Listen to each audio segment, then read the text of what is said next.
This is Health Matters, a podcast from Mayo Clinic where we discuss the latest medical advice, news, and research to help you live a happier and healthier life.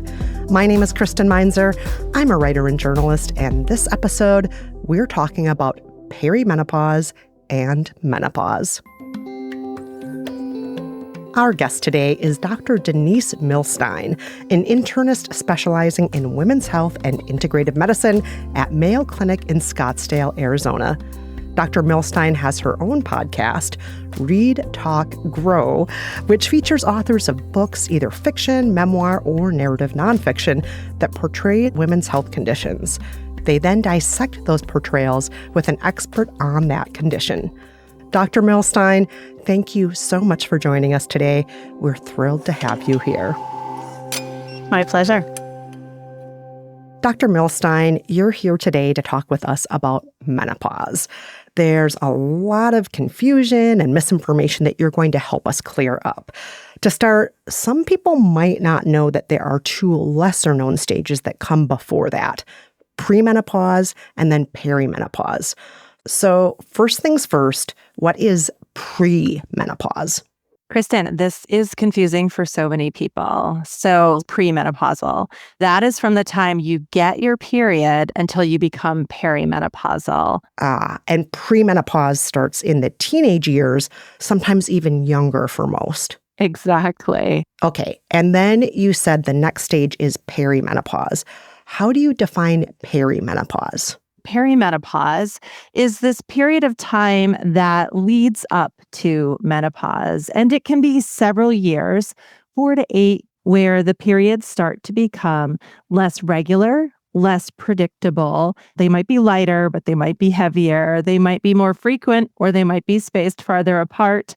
And you aren't consistently ovulating or releasing an egg in the same way that you were when you were premenopausal and had those very regular, predictable cycles. If you're somebody who has symptoms around your periods, like cramps, headaches, back pain, all those typical symptoms, you're so used to having them on this cadence that might be around 28 days, which is just the classic time for a menstrual cycle.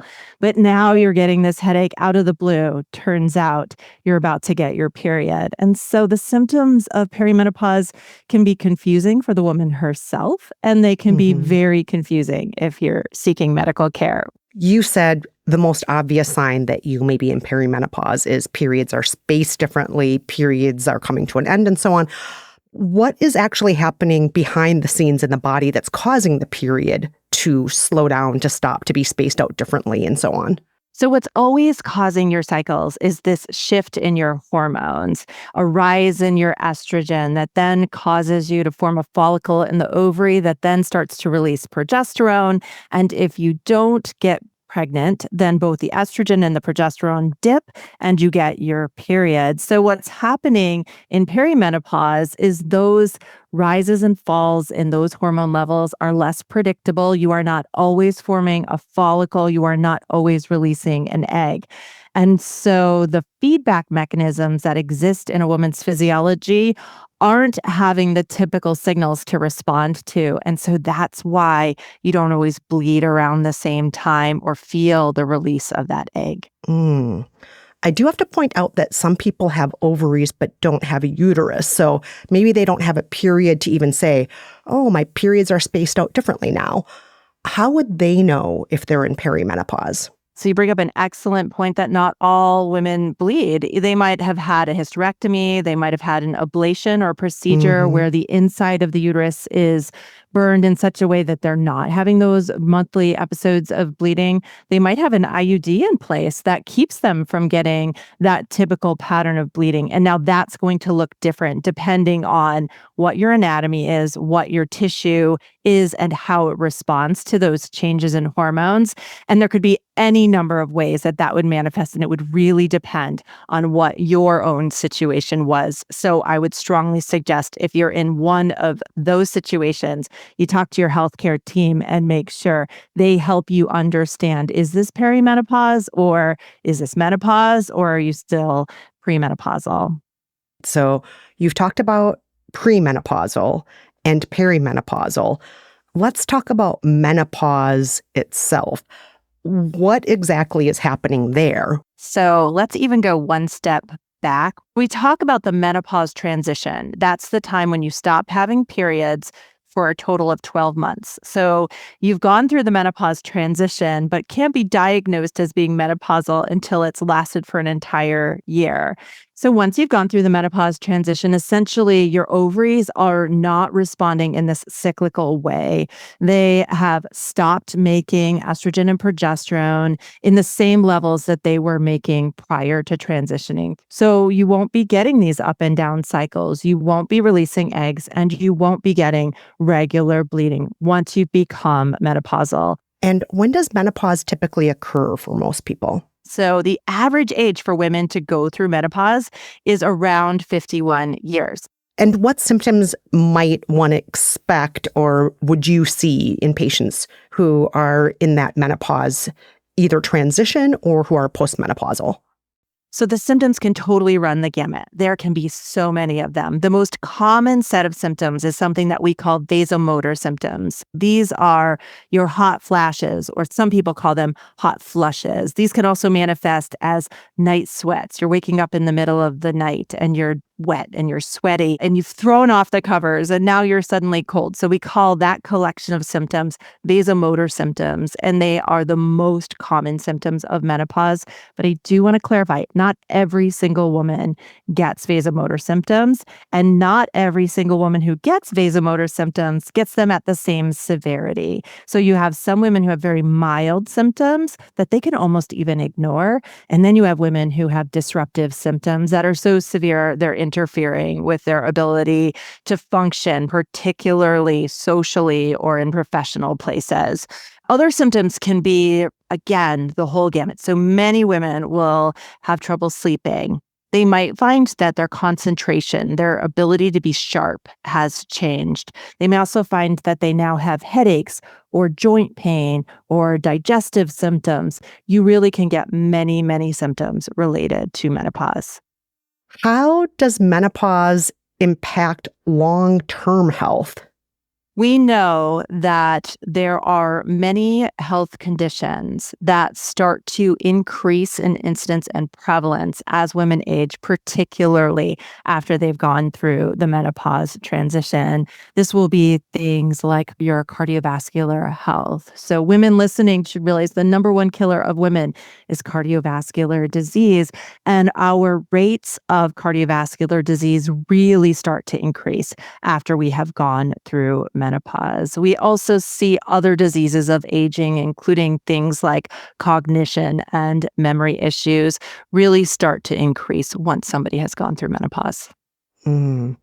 And when one goes from perimenopause into menopause, do the symptoms change or are the symptoms pretty much the same throughout? No, the symptoms are not the same throughout. So I would say for most people, the perimenopausal symptoms are waxing and waning. They're coming and they're unpredictable, which is frustrating in its own way. But for many people who go through full menopause, they then start to have symptoms that are pretty consistently present. But just like the age of menopause varies, and just like the time in perimenopause varies, the time that women have symptoms after they've become menopausal also varies widely. The average amount of time women spend being symptomatic after menopause is 8 years. We used to think it was way shorter, but we have women who are still having symptoms of menopause 10 and even 20 years later. So everyone's experience is a little bit different. Wow. Do most people know when they're going through perimenopause or menopause? Or is it one of those things where the doctor isn't warning them in advance? Do you feel like your own patients know what's happening to them when they talk with you? I think we've reached an era where we have a lot more conversations around women, hormones, symptoms, health impacts. So I do believe that awareness has changed significantly, not only among women themselves, but also among healthcare professionals who previously never heard anything about menopause in medical school. I'm dating myself, but I never learned about menopause until I was a full practicing physician. Whoa. And people are postmenopausal for decades. For half their adult lives, they're postmenopausal based on the numbers you shared earlier. Right. And you weren't taught about that. That's exactly right. Maybe taught about aging, but never taught about it from the context of whether or not it was related to menopause and the menopause transition. Half the adult life of your patient not being taught about that. Wow. Well, we can have a whole conversation about women's health and how it has deserved more attention for decades, but I think that's going to have to be a different episode.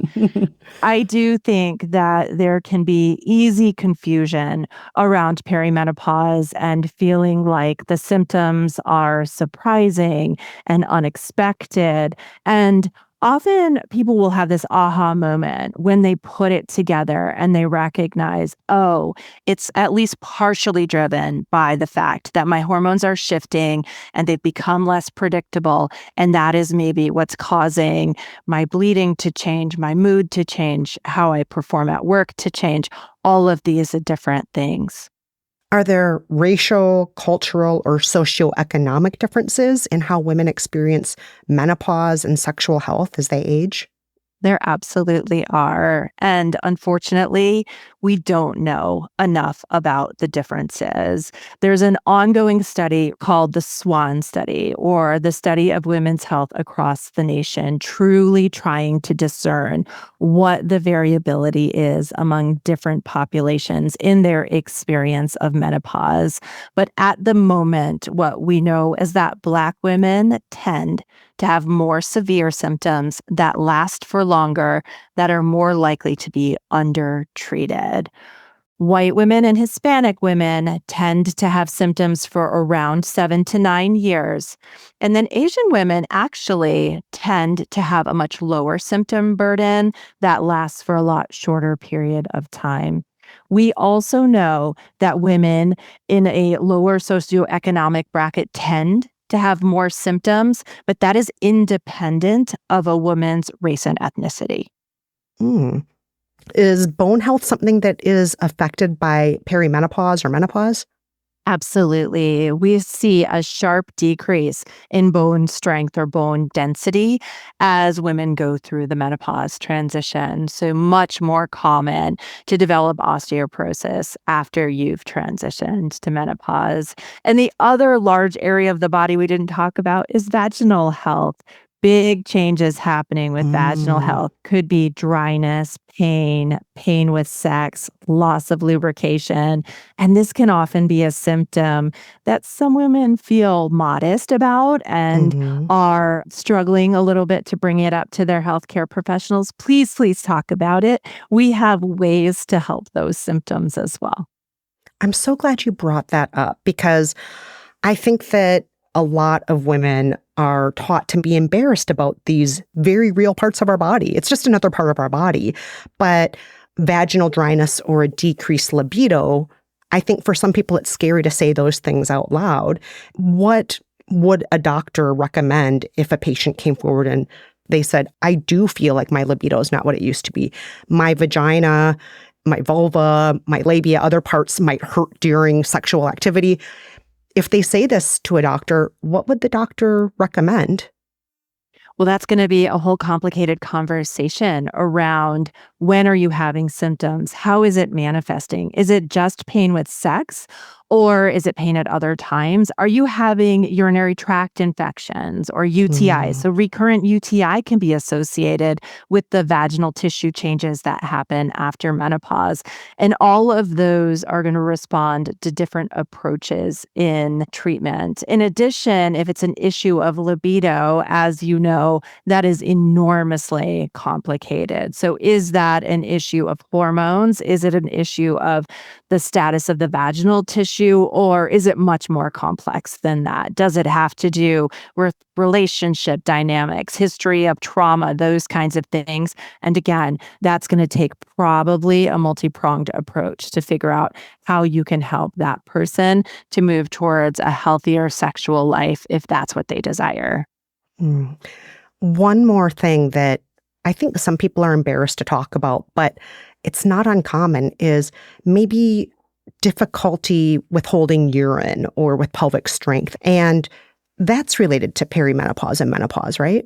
It can be, absolutely. So our ability to control the passage of urine or to be continent is Hmm. definitely related in many ways to the health of the tissue in the genital area.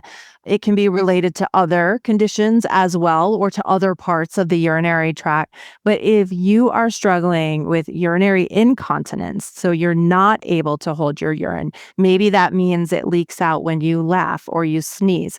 Maybe that means when you have to go to the bathroom, you are running to the bathroom as fast as you can because you know you're not going to make it.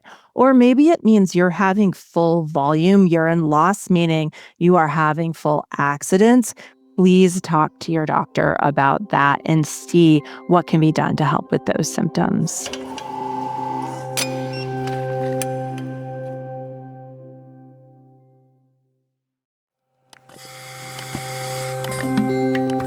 Perimenopause usually lasts 4 to 8 years, marked by the unpredictable rise and fall of a patient's hormone levels.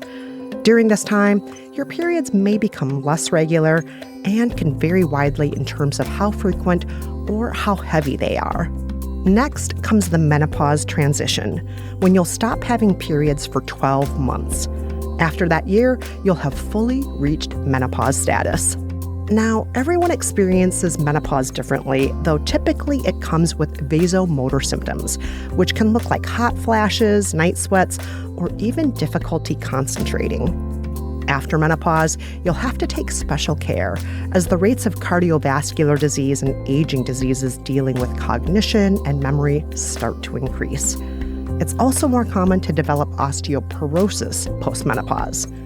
Another important thing to consider is that your vaginal health can change too. You might feel dryness, pain, experience painful sex, or feel a loss in pelvic strength.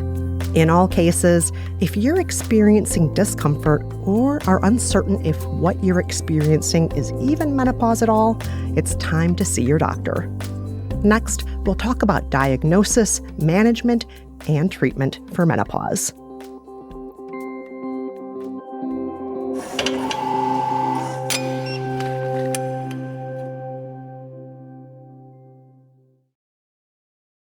Now, you alluded to it before. You said this is a much bigger conversation. We can't get to all of it today, but I do want to touch on it, that women's health has not always been taken seriously. It's not always treated with the seriousness that maybe men's health is treated with.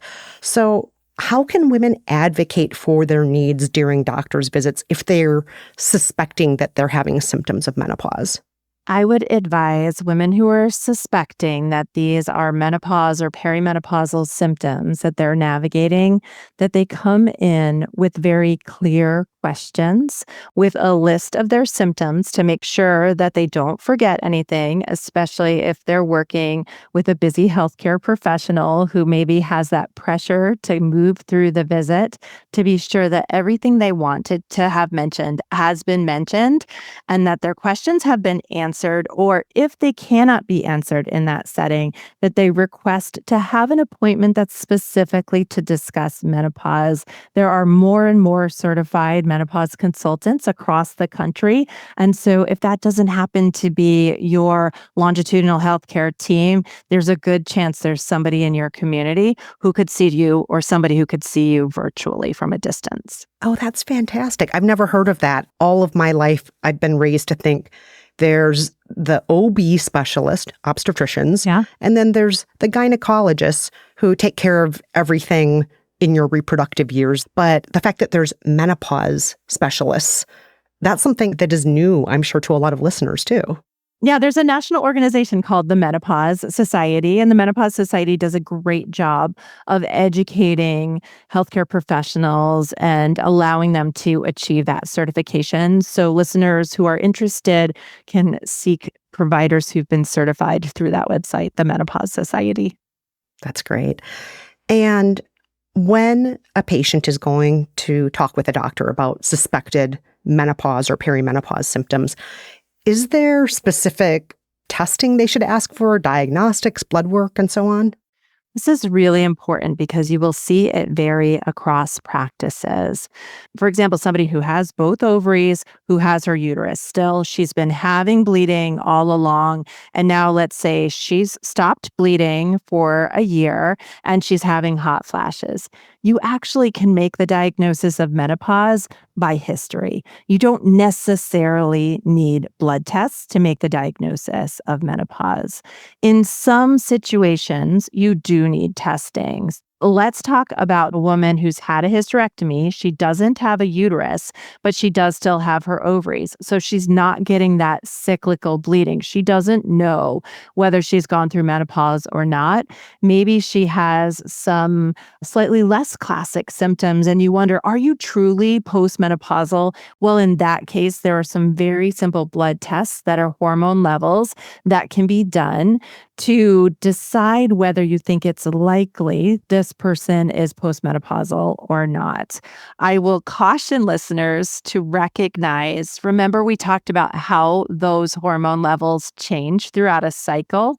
So those numbers physiologically are changing across the month. So they're not always black and white to say, oh, this is Mm, definitely menopause or this is definitely not menopause. Sometimes they are. Sometimes they're in this gray area, and then we either need to retest them or at least interpret them in context. all right. Let's talk about management and treatment. So, one type of treatment we hear the most about is HRT, also known as hormone replacement therapy. How can women decide if it's right for them? There's so much contradictory information that's been out there the last couple of decades about HRT. Is it safe? What should patients consider? This is a huge question and so important. The preferred terminology now is to talk about hormone therapy or menopausal hormone therapy, so HT or MHT, because it is not truly a replacement of the Mm, levels of estrogen and progesterone that you had before you went through menopause. mhm. Hormone therapy is far and away the most effective treatment for symptomatic menopause. And many women, in fact, many more women than know it, are eligible to consider using hormone therapy. Just like any other medication on the market, there are pros and cons and risks and benefits that should be carefully weighed and considered before somebody decides to take hormone therapy. But unfortunately, in the last couple of decades, we've had pushback from some poorly reported medical studies that put fear into women about utilizing hormone therapy after menopause.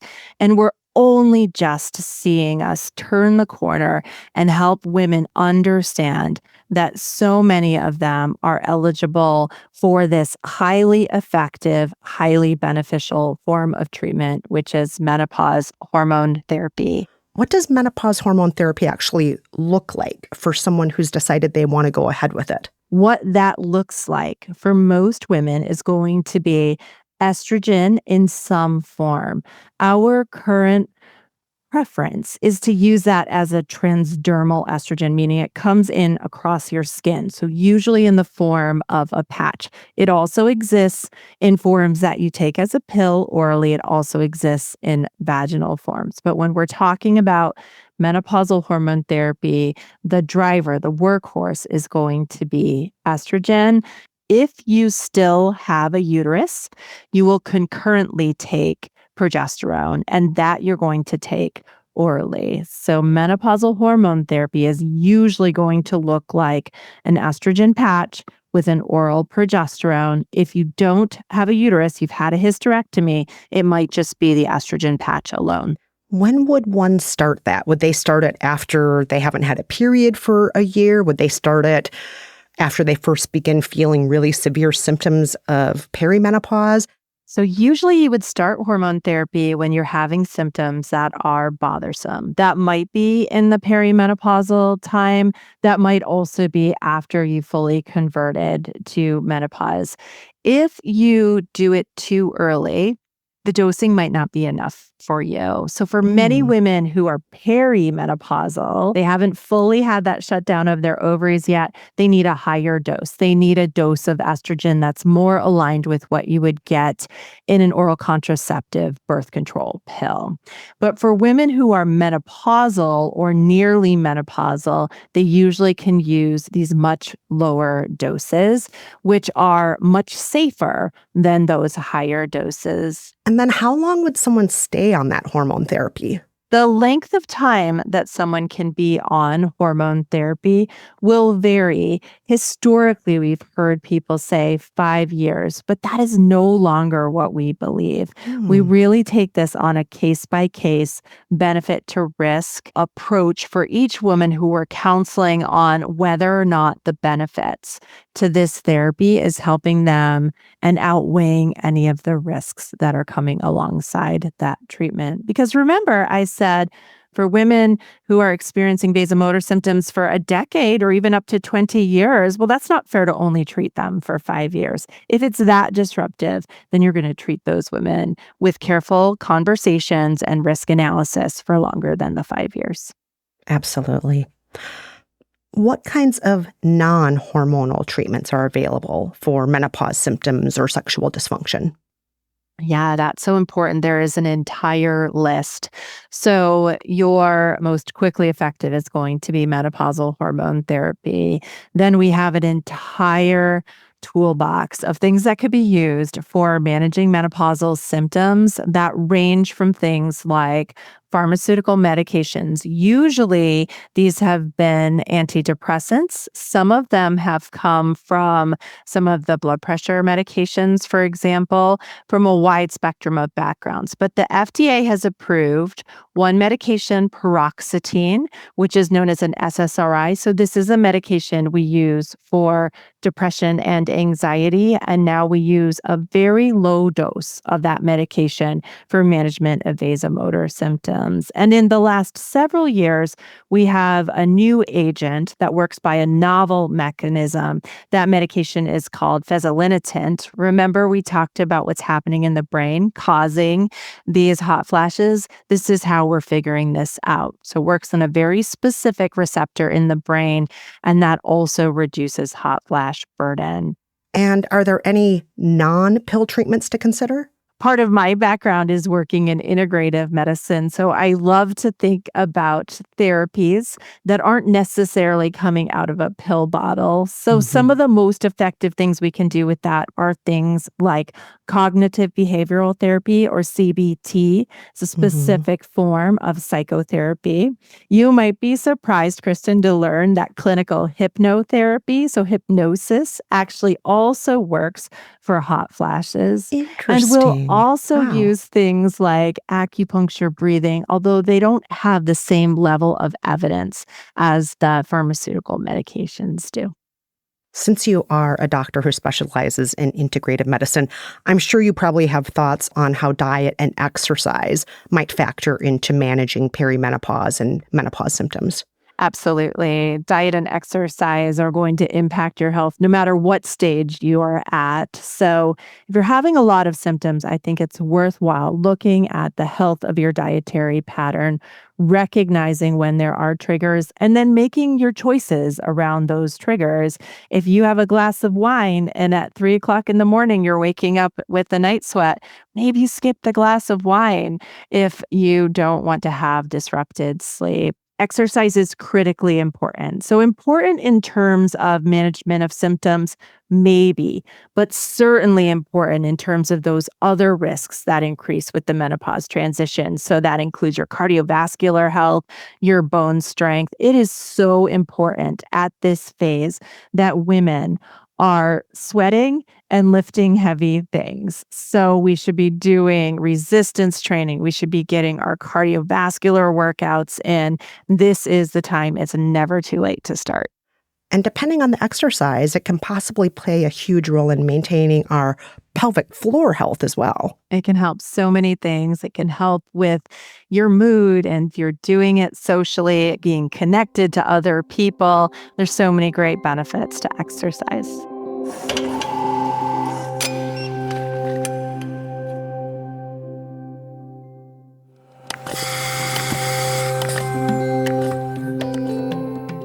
For those in perimenopause and menopause looking for more guidance and answers, an appointment with a certified menopause consultant might be just what you're looking for.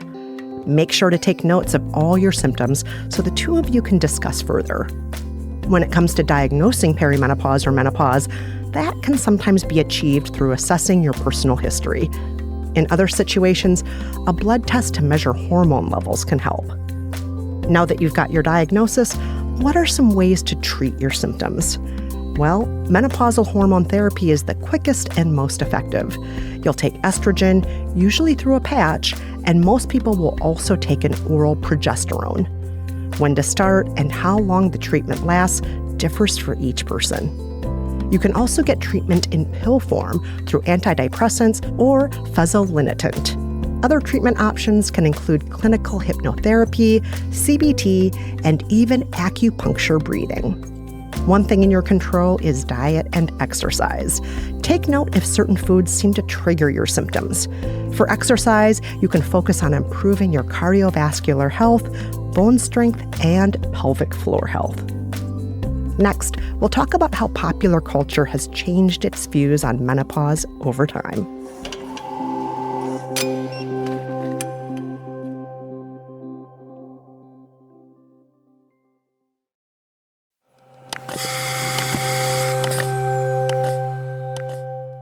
You've shared so much great information with us today, and you've mentioned the fact that this information is coming in stronger with time.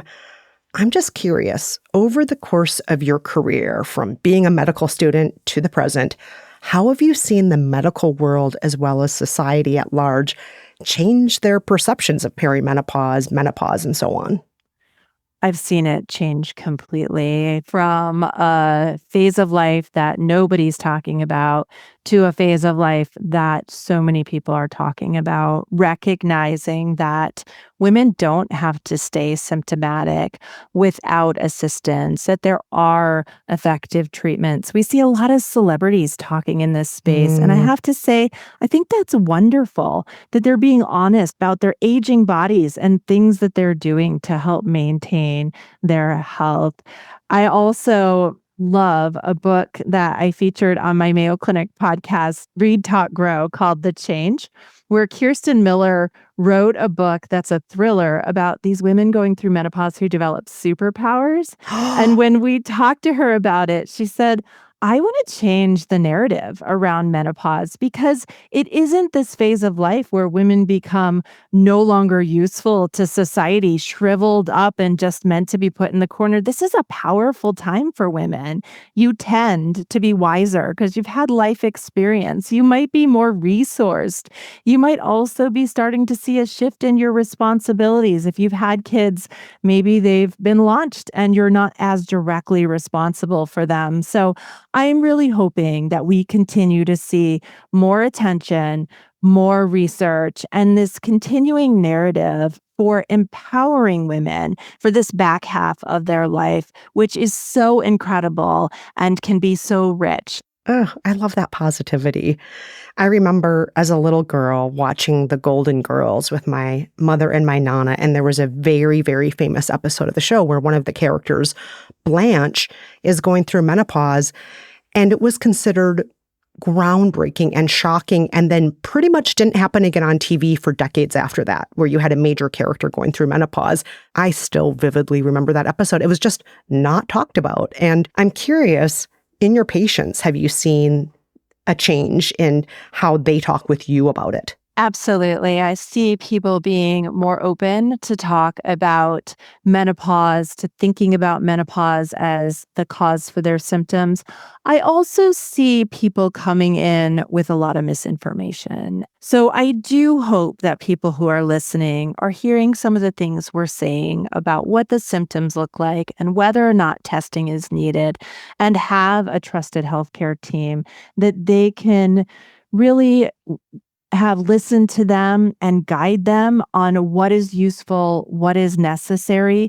It's become quite a business as well. And we just want to be mindful that women are not being taken advantage of or being sold on something that's not effective or is potentially dangerous. So I've seen a lot of shifts in how these conversations go Mostly for the better, but some have been requiring a lot of unwinding of some rhetoric that's out there from some sources who are maybe with a business agenda or maybe just misinformed. Mm. Do you have a success story that you could share with us about somebody who came in with menopausal symptoms? Maybe they were really struggling with them and then came out on the other side feeling better after their doctor's visit. I don't have a success story. I have dozens of success stories. I have women who come in and many are just frustrated. They don't know what's wrong. They feel like they've aged. They're struggling in their relationships. They're struggling at work. They're moody and angry and hot and not sleeping. And they're perfectly eligible for hormone therapy within 3 months. It's as if the clock has been rewound and they are feeling back to themselves, back to being able to get up and go to the gym, put in the effort it takes to eat their healthy diet. It can really be life changing. This is a bit more philosophical, but people often look at menopause as the end. This is the end of you being a sexual being. This is the end of you being a real woman, whatever that means. This is you going out to pasture. And it can also feel like just a loss of control of one's body. Is there anything you can say that maybe would help folks out there who are feeling not so positive, who are feeling bad about themselves during this time, especially because of society's negative perceptions around aging and women? So, menopause is the end of your fertility.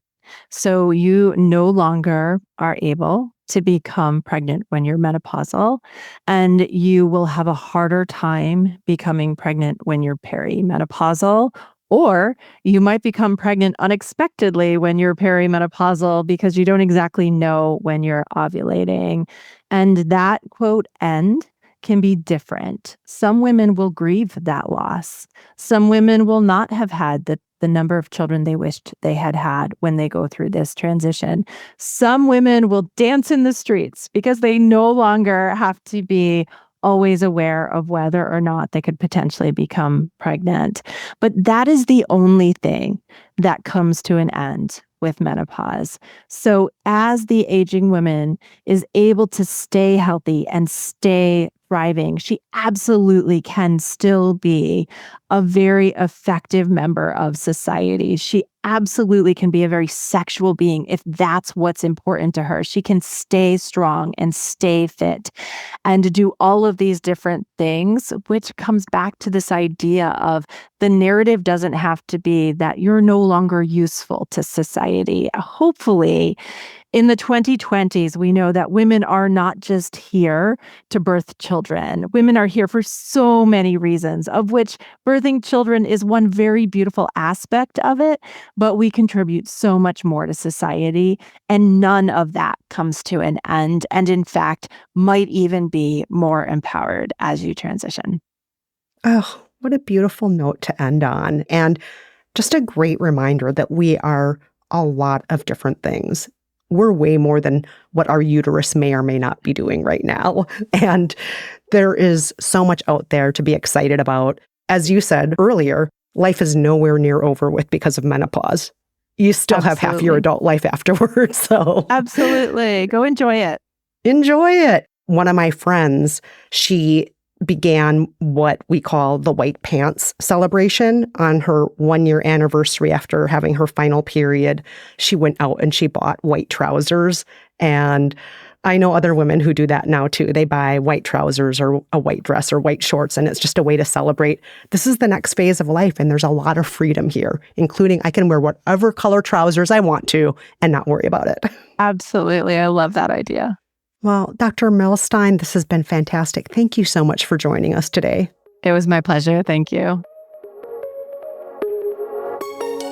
What we know about menopause and how we see it has changed a lot over the years. There are more resources now than ever, including your friends and peers who may be going through the same thing. So, if you're emotionally struggling with your transition into menopause, remember, While menopause is the end of a certain phase of life, it's also the start of a new chapter. Okay, that's all for this episode, but if you've got a question or topic suggestion, you can leave us a voicemail at 507-538-6272. We might even feature your voice on the show. For links to resources Dr. Milstein mentioned in the episode, see our show notes online. And for more Health Matters episodes and resources, head to mayoclinic.org/healthmatters. And if you found this show helpful, please subscribe and make sure to rate and review us on your podcast app. It really helps other people find our show. Thanks for listening, and until next time, take care and stay healthy.